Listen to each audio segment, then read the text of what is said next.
Over the past summer, organised crime brought fear to Australia. This twisted, self-serving criminality has terrorised Jewish Australians. It felt it was out of control, and suddenly Australia and Sydney were the worst places in the entire world for attacks against Jews. Breaks your heart that we have animals in our city that are prepared to burn down a childcare centre. What has happened to our city? What has happened to the people that are around us? Then came the news of a chilling discovery. A caravan packed with explosives and a list of Jewish sites. This is the discovery of a potential mass casualty event. There's only one way of calling it out, and that is terrorism. I'm suggesting the 14 incidents and also the caravan job are all being orchestrated by the same individuals. So just a question. Never for a second did we think that organised crime could be playing a part in this. What can you tell me about Mr. Sayit Erhan Akca? The man labelled the mastermind has been on the run, quietly watching from afar. I'm travelling halfway across the world to meet him. If you're in terminal, can you please make yourself known again for the two? For the first time, Sayit Akca tells his story.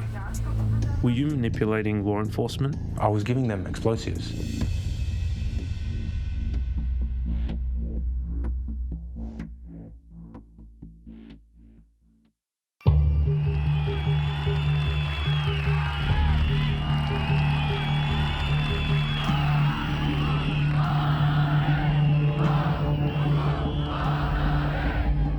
For the past 7 weeks, Turkiye has been rocked by anti-government protests.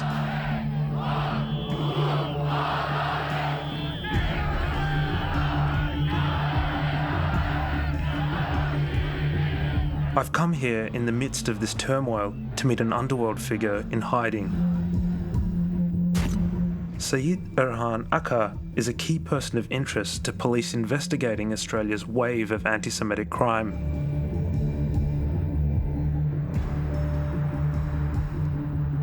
He didn't want Australian authorities to know exactly where to find him, so he sent a driver to take me to another location somewhere outside of Istanbul.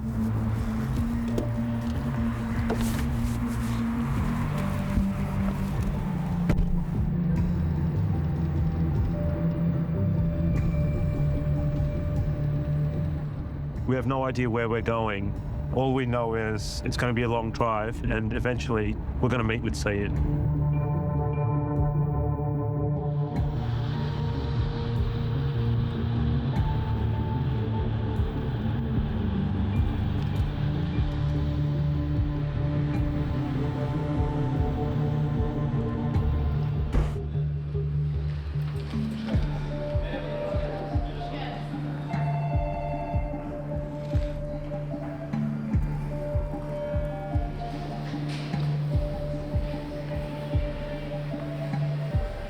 Good to meet you. You guys couldn't sleep last night. It's taken months of negotiation to arrange this meeting with the man police are hunting. Sayit Erhan Akca, also known as Aron, is a wanted man who is believed to have fled Australia more than a year ago. The 35-year-old fled the country while on bail for alleged drug importation. Former Sydney fugitive Sayit Erhan Akca. Akca is alleged to have used the terror plot as a form of bargaining. The figure reportedly behind this spate of attacks is Sayit Erhan Akca. His face has been all over the Australian media as the man suspected of orchestrating a wave of anti-Semitic crime culminating in a caravan filled with explosives. He's now breaking his silence. Why have you decided to speak to Four Corners? So people have an idea of what the other side of the story is. I feel like it's been so lopsided, and just to clear the air with my family on what the actual truth is.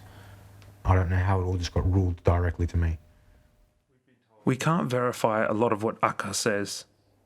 Why should we believe a criminal? Who someone is isn't based off what they have done in the past. Everyone's made mistakes. But that's, I mean, sometimes the criminals that are the most honest. It's probably the most honest form of trade, if you think about it.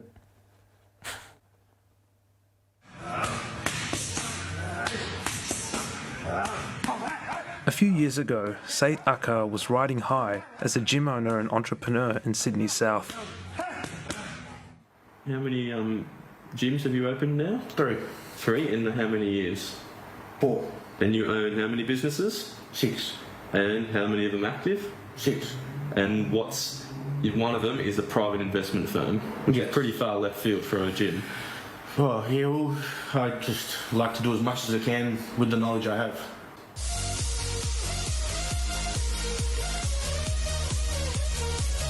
Hey guys, I'm Aron. Welcome to Fitness Republic. He promoted himself as a self-styled business and personal development coach. 5 years ago, I was sleeping on the gym floor. Now you fast forward 5 years and I'm worth a few mil, you know? And the way I did that wasn't, it's honestly not rocket science. Every machine is... But the AFP has charged the outwardly successful businessman for conspiring to import a commercial quantity of illicit drugs. The real problem started in like 2021. I just remember my door getting pounded at like 5 a.m. or something. When I opened the door, it was just like a wave of federal agents storming into my house. I think there would have been like 40 of them, maybe more. Sayit Erhan was arrested during Operation Ironside, a global organised crime bust led by the AFP. Police search warrant! More than 4,000 officers from law enforcement in Australia have been involved in executing over 525 search warrants in every mainland state. And Ironside has arrested and charged who we alleged are some of the most dangerous criminals to Australia. We allege they have been trafficking illicit drugs into Australia at an industrial scale. I was charged with conspiracy to import and dealing with proceeds of crime. Are you responsible for some of the biggest drug imports in Australian history? No. He says it wasn't only police who were after him. He feared Underworld enemies were closing in too. I found a tracker on my car. What a tracker on a car typically is what people do if they're targeting you for a kidnapping. In September 2023, the Sydney businessman says he travelled to Queensland to see his wife and young child. I just made up my mind and just said, you know what, like I'm either going to get killed or I'm either going to go in a cell.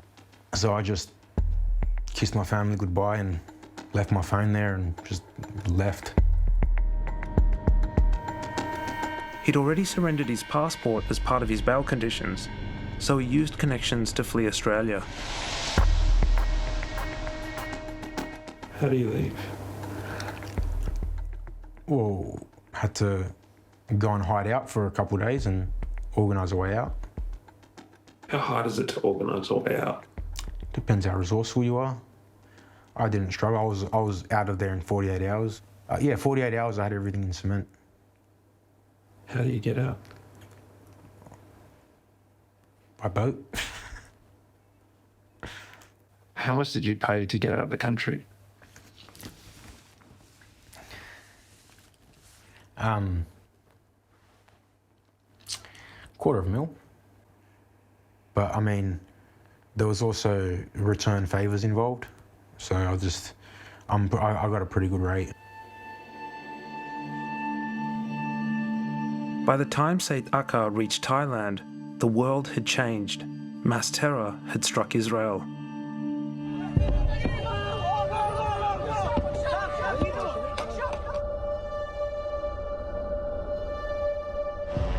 From neighbouring Gaza, Palestinian militants parachute themselves into southern Israel. More armed groups arrive by road, bypassing the only two crossing points on the Israel-Gaza border, and open fire on civilians.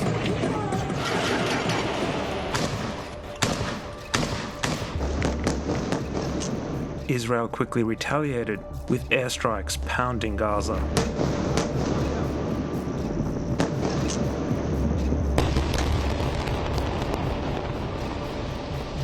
I actually thought it was World War III, based off what I was seeing. When I saw that, it was just like, wow, like, what the hell has happened?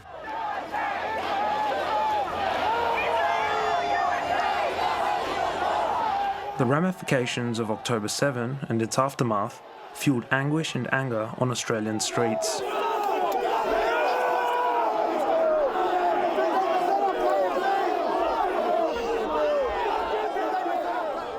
I think there was a failure to recognise the venom of anti-Semitism, the fact that it resides here in Australia as well, and that if it's left unchecked and unchallenged, it gets worse and worse and worse, and it escalates in terms of the criminality and the violence of it. We became very fearful of what might happen next, that things would escalate rapidly and very quickly spiral out of control. When you look at it, there was an opportunity to undermine social cohesion, increase division, and sadly, there are segments in our society, individuals, groups, etc., who will play on that. An unprecedented surge in fire and vandalism attacks on Jewish targets took off last October.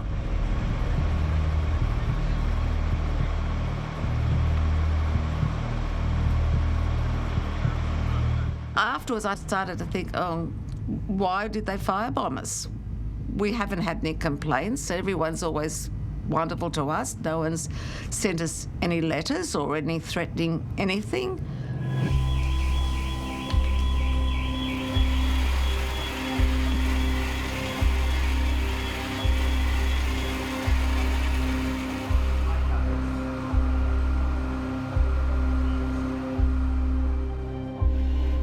It is brazen, it is offensive, it is disgusting behaviour that's against community standards.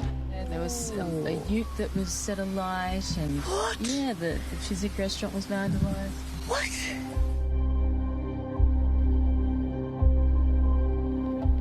By now, Sayit Akca had been on the run for more than a year, and he was hiding in Southeast Asia. Police issued an arrest warrant for skipping bail, and he didn't have a passport. It's basically like a jail sentence. I mean, you're just in a room. You don't really, you're surrounded by four walls all day. You don't really have anyone to talk to. You're just trying to stay safe and stay composed until you can find a way to legitimize yourself. Did you ever think, maybe I should just go back and face the music? That was when I decided to reach out to a lawyer and just said, look, what would it take to get back? For some time, Underworld figures have negotiated secret trade-ins with police. Weapons like explosives have been exchanged for leniency in court. And that's exactly what Akca was hoping for. He was trying to do a deal with the Australian Federal Police. He offered to get explosives off the street in return for having his bail reissued, which would mean he'd be able to come home and avoid jail while awaiting trial.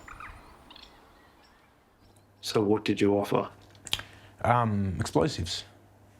So prior to this conversation with your lawyer, did you hear of explosives being on the black market? Yes. Explosives would be Sayit Akca's key bargaining chip as he desperately tried to broker a deal to come back home. I know that they've mentioned that other things link up to me, but I didn't have involvement in that. And it didn't, I never offered that. I never offered anything got to do with those anti-Semitism attacks.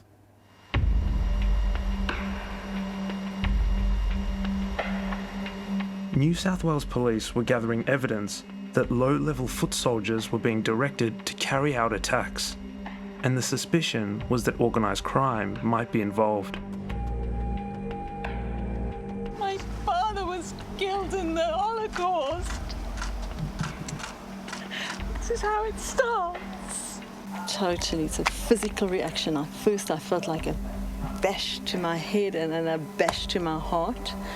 And literally you are frozen for a few seconds there.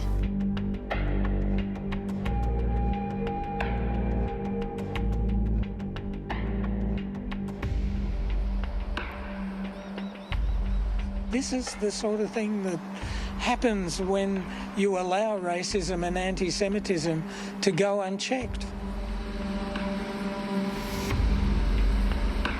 I was astonished to wake up morning after morning and find there'd been another attack on some sort of Jewish site, whether it was a synagogue, a school, graffiti, car set alight. But going from cars to institutional buildings to people's homes raises the level of danger exponentially higher. There's been another alleged anti-Semitic attack in New South Wales, this time in the suburb of Dover Heights. You can see people pour petrol across the width of the road from one side to the other, leading to the cars parked in the driveway, light it and coolly leave the scene.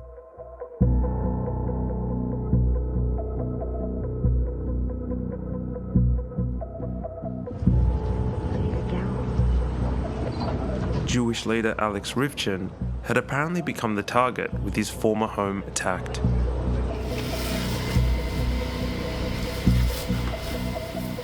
To then kind of break it down and think it through, that people had spoken and conspired and plotted and planned to do this, knowing that there would be people in the middle of the night sleeping in that home, to know the terror that this would inflict on a family and families and society as a whole. It was a terrible thing.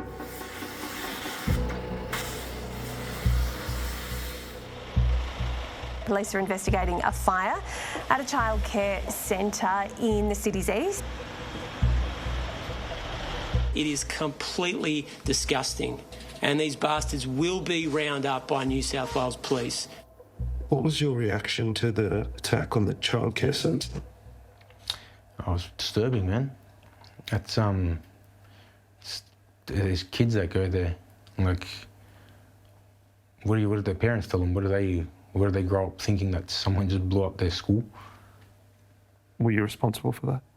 I'm trying to go back to see my son. Does it make sense to attack a school, a childcare, and traumatise 100 kids?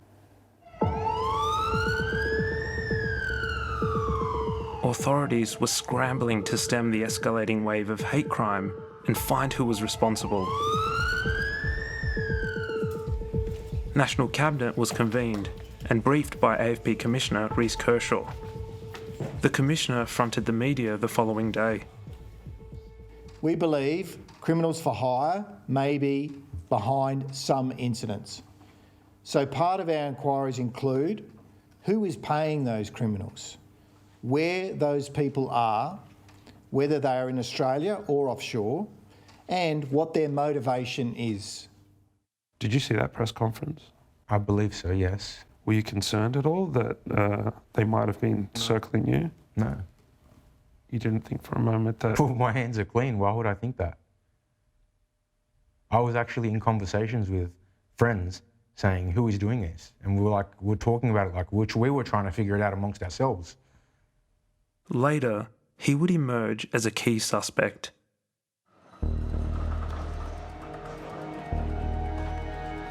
A year ago, I was working on another program investigating the meth trade.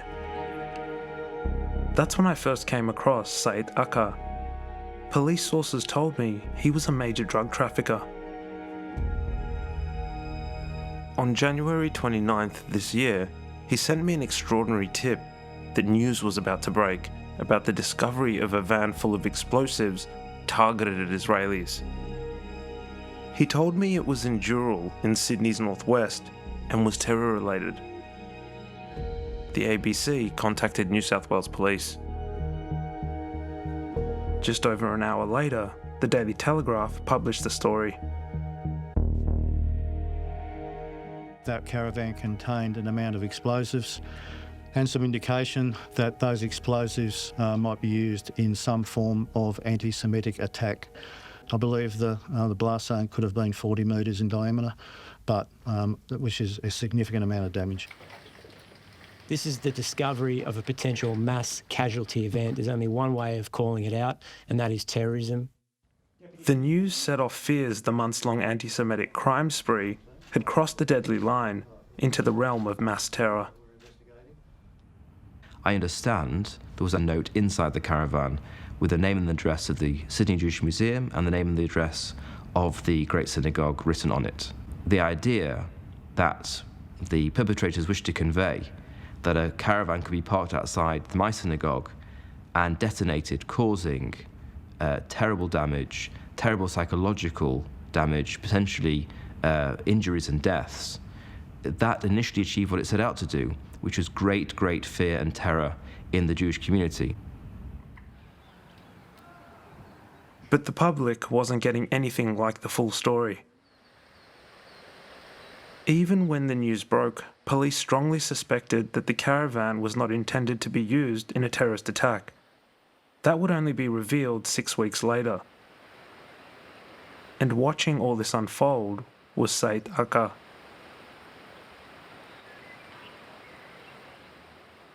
I spent 3 days with Akca in Turkiye. He confirmed he played a central role sourcing the explosives in the Jurul caravan by working his contacts in the Australian underworld. I sort of just asked a few people that I knew might have knowledge. The people that I knew on this side of it was just people trying to make a dollar, but who it was going to seemed like who knows what they're going to be using it for.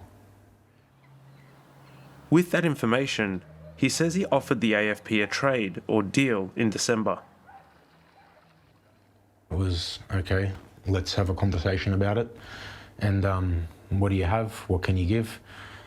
And I said, look, I've got information on a movement of explosives. I can seize it and I can hand it over. He says the AFP officer was interested in the deal. What was the AFP's response? That's good, that'll get you home. It's hard to pin Akca down on just what his involvement was here. I didn't organise the caravan, I just organised the seizure of it. We pressed him for evidence that he didn't set up the whole thing. Well, I've changed phones too many times. I don't be able to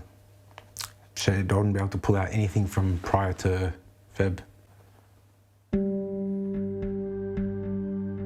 He does admit he took charge of the caravan's movements, and he decided where to leave it. I actually picked a Jurul, and I just told the driver that I had intercepted to do the seizure off to just put it in a safe spot that we selected off that map. My clear instruction was make sure this is not going to explode. So he says he instructed the driver to remove the detonators from the van.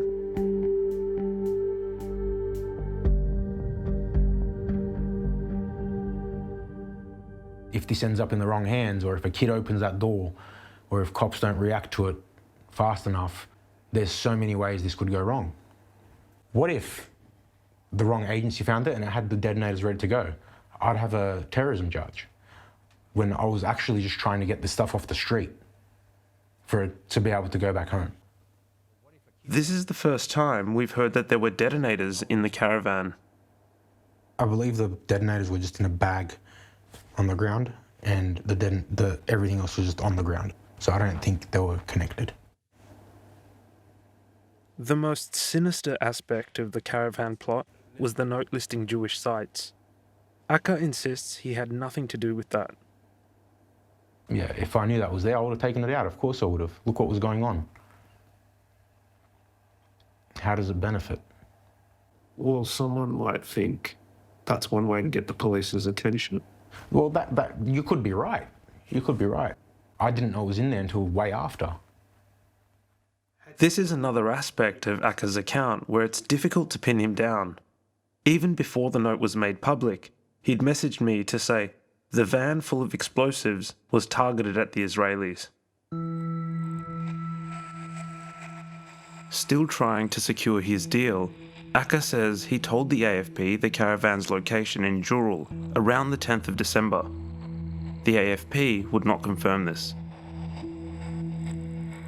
It took them quite a while to go and look for this thing. And they asked me, is it still there? And I said, I don't know. I'm not keeping an eye on it. So I actually remember sending someone for a drive to see if it's there. And when I realised it wasn't, I was just like, oh. What had happened? We don't know. So the emotion back then was just like anxiety attack. We thought maybe it went to the pound, impound.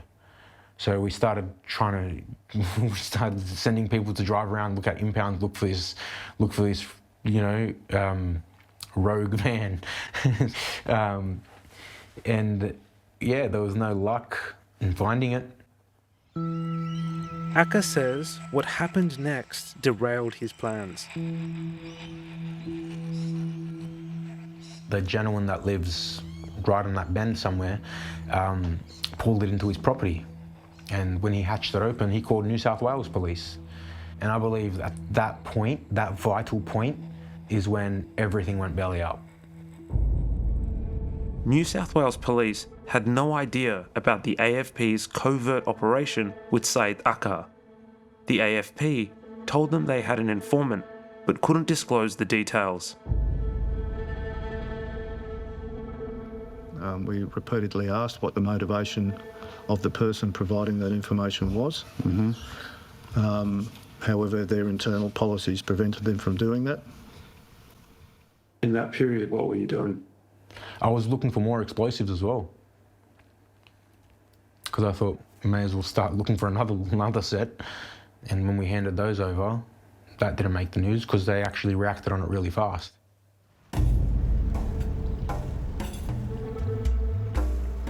Towards the end of summer, Sayit Erhan was making his way to Istanbul on a Turkish passport issued in Jakarta. He showed us signal messages on his phone suggesting he was in regular contact with 2 AFP handlers, offering up weapons and what he claimed was intelligence on terrorist threats, and pushing for his bail to be reissued. Hey fellas, hope you're well. How do we have much progress with the prosecutors?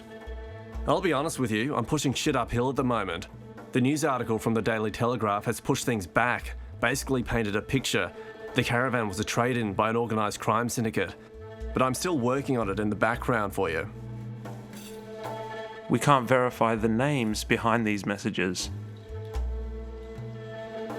At what point did you begin to suspect that you were no longer just an informant providing intelligence, but you were now the prime suspect?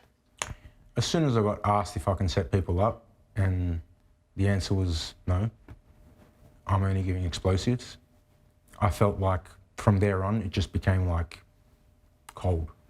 And that was when my mind just started thinking, you know what, like this could go pear-shaped. Yeah, so certainly 6 weeks after the Caravan hit the news, the AFP and New South Wales Police finally announced there was never a terror plot. Today, I can reveal that the Caravan was never going to cause a mass casualty event, but instead was concocted by criminals who wanted to cause fear for personal benefit. There were several people who had different levels of involvement in this fake terrorism plot, but put simply, the plan was the following: organise for someone to buy a caravan, place it with explosives and written material of anti-Semitic nature, leave it in a specific location, and then, once that happened, inform law enforcement about an impending terror attack against Jewish Australians. We believe the person pulling the strings wanted changes to their criminal status, but maintained a distance from their scheme and hired alleged local criminals to carry out parts of their plan. I think she throws darts at my face. Almost immediately, experienced investigators within the Joint Counter-Terrorism team believed that the Caravan was part of a fabricated terrorist plot, essentially a criminal con job. Was it a criminal con job? Well, that's the part I don't know, because I was the interceptor, I wasn't the orchestrator.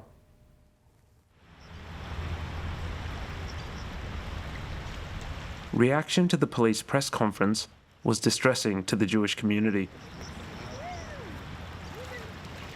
The media that I was doing in the immediate aftermath, the first question each time was, surely you must be relieved. And I found that to be an utterly bewildering question. To now learn that organised crime, for some mysterious, shadowy purposes, had injected themselves into the anti-Semitism crisis of this country and exacerbated it, relief was the furthest thing from my mind at that point in time. That is a real act which has caused real damage and real terror. And it was directed deliberately against Jews. That makes it anti-Semitic, And to suggest otherwise is gaslighting and is an attempt to further erode the morale of the Jewish community and to make Jews feel even more isolated and alone. The AFP is working with local and overseas law enforcement officials in our bid to have all of those responsible brought to justice. Sayit Erhan was feeling the heat, but says his AFP handlers were reassuring him. It's been a rough couple of days. There's a few things going at the moment that we need to work through on our end. Your safety has been our priority from the start. What has happened in the media is out of our control. As you would appreciate, this is very political. Try not to listen to the circus. Give us a couple of days to let the dust settle. A day later, Sayit Erhan was outed in the media. What can you tell me about Mr. Sayit Erhan, who's been publicly reported as the individual believed to be responsible for coordinating these attacks from offshore? The AFP has resisted pressure to directly answer questions about Sayit Erhan. At Senate estimates, AFP Deputy Commissioner Chrissy Barrett delivered this. In terms of motive, we allege that a person offshore, so a suspected criminal that is facing serious charges here in Australia, used local criminals to leverage the ongoing social cohesion concerns in this country. We allege this person paid local criminals to carry out anti-Semitic graffiti and vandalism for weeks whilst planning the Caravan plot. And we know that this was to create absolute fear and anxiety in the Jewish community to get the attention from law enforcement. In exchange for providing information of an imminent threat, they wanted to return to Australia without being sent straight to jail.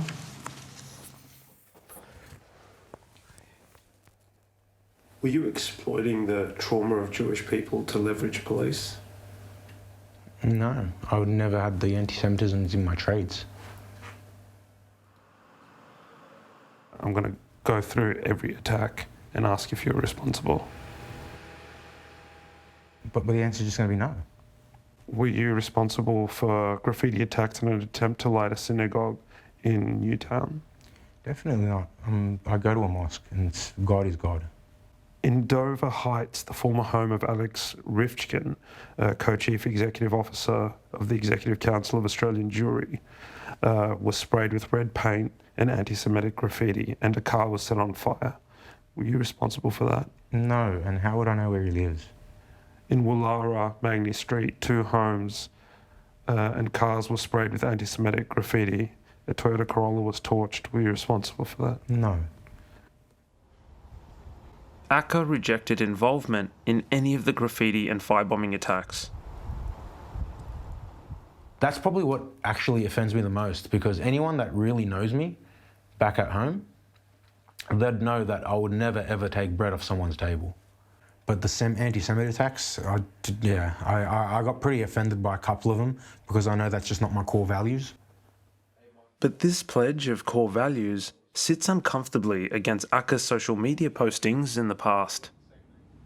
This individual had made a series of anti-Semitic comments, denying the Holocaust, glorifying Hitler. So the individual posted under an alias or a variation of his name, and it was determined that it was the same individual who is now believed to be the mastermind, the orchestrator of the fire bombings and the dual explosives Caravan plot. In 2016, you photographed yourself next to an Orthodox Jewish man in New York City. And in comments under that photo, you say you are going to ask for directions to the nearest Jewish oven for the finest bagel experience.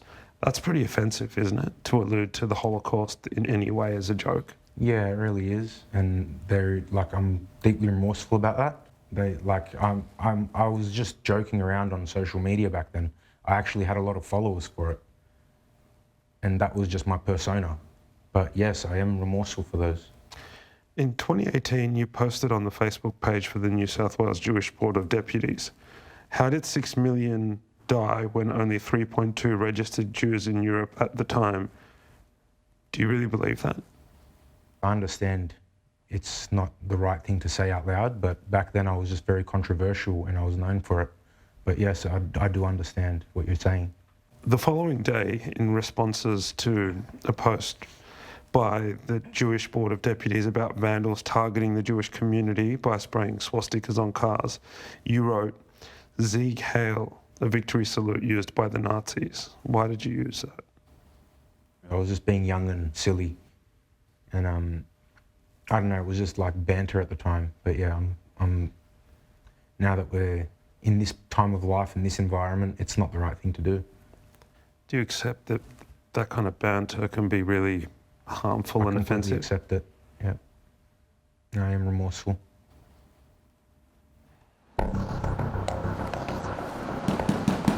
Police! Search warrant! Open the door!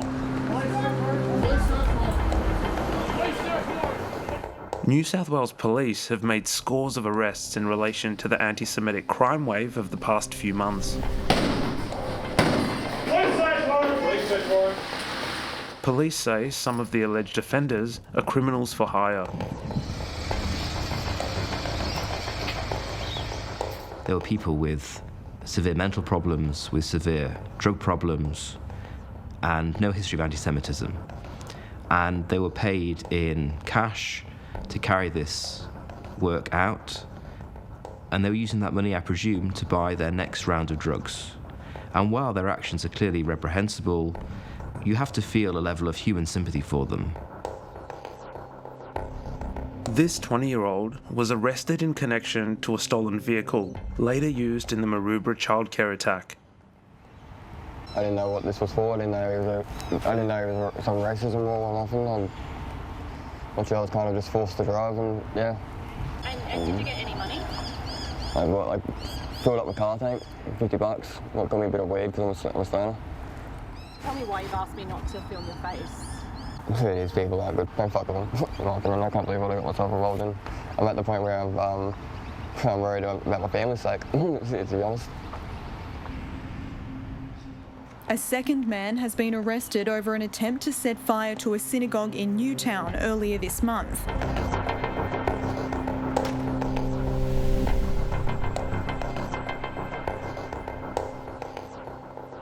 My brother that got charged for the graffiti and the attempted arson on the synagogue, full-blown drug addict. Rapper NTER's brother was also charged in connection to the attack on Jewish leader Alex Rivchin's former home and anti-Semitic graffiti in Queen's Park. There's no real reasoning for him to go out and do it unless he's doing it for drugs or something like that, you know? These people have no political views whatsoever, none. He wouldn't be able to tell you who the Prime Minister is, you know what I mean? If someone had said to him, look, here's $500, I want you to go graffiti this on that, you'd do it, you know? If you're sick, there's nothing you won't do. You'll step over a dead body to get what you need to get to. You know what I mean? That's the reality of it. As different individuals were charged, we were getting a better picture of what was happening in the environment and the links to those jobs. It became more apparent to us that there was potentially a common source between all jobs.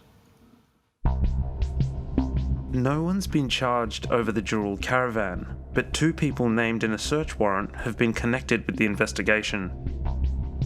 Soon after New South Wales Police seized the caravan, officers raided the Western Sydney home of Tammy Farrugia and her partner Scott Marshall. In early December, Tammy put out a call on social media to buy a caravan.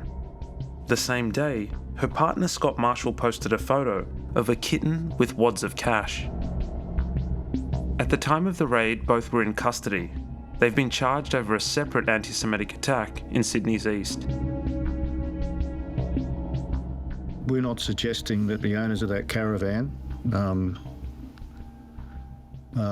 were the criminal mastermind behind any of these jobs. We are suggesting that the owners of that caravan had been manipulated by the mastermind.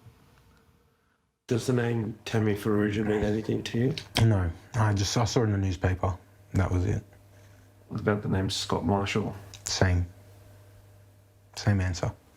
I don't know what their involvement is in the other anti-Semitic attacks or in what was going on. I just saw that there was some posts made on their Facebooks.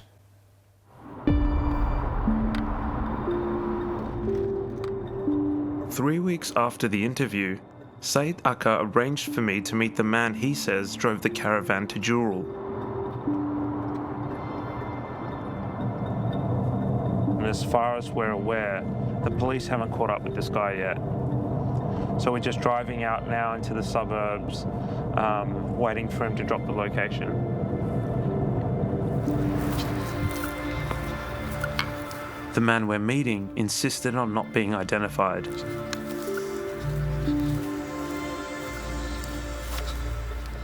How were you roped into the job? I'm a driver within the Underworld, so if someone puts a job request in, it's up to me whether I want to accept it or not. You never know who's behind the phone giving the orders. Do you remember where you picked the caravan up from? No. Or where you delivered it to? It was intended to go to East Kalara, and from there someone else was supposed to take it. What were you told to do with it? I had received a message from an identity that's quite respected, and they had advised me to not go ahead with the job. They told me to look inside, make sure there's nothing inside there that could be triggered. And what was inside the caravan? It was dark, to be honest, when I opened the door to check. I only looked on the ground, what was in front of me. I picked up a bag with detonators, and that was as far as it went. I didn't see anything else. Did you put the list of Jewish targets in the caravan? No. Looked like I had said when I opened the door to check inside. I hadn't noticed anything. I hadn't noticed any list, any target list. I had no, any letter.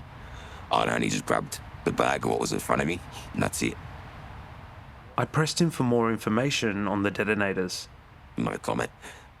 And he ended the interview abruptly.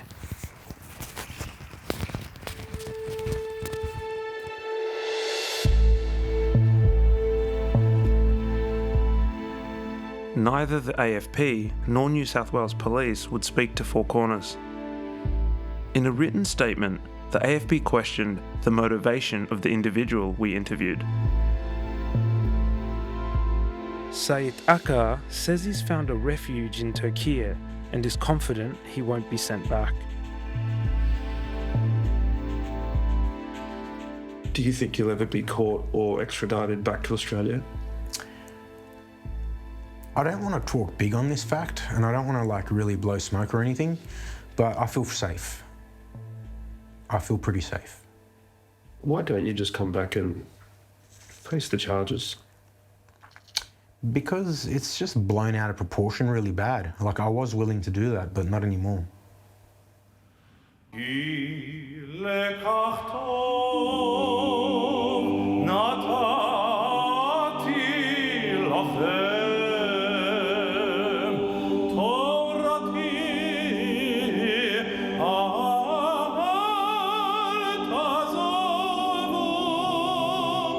The experience made me a sadder person. It's caused me anxiety. It's caused me concern for my community and, frankly, for my family and for myself.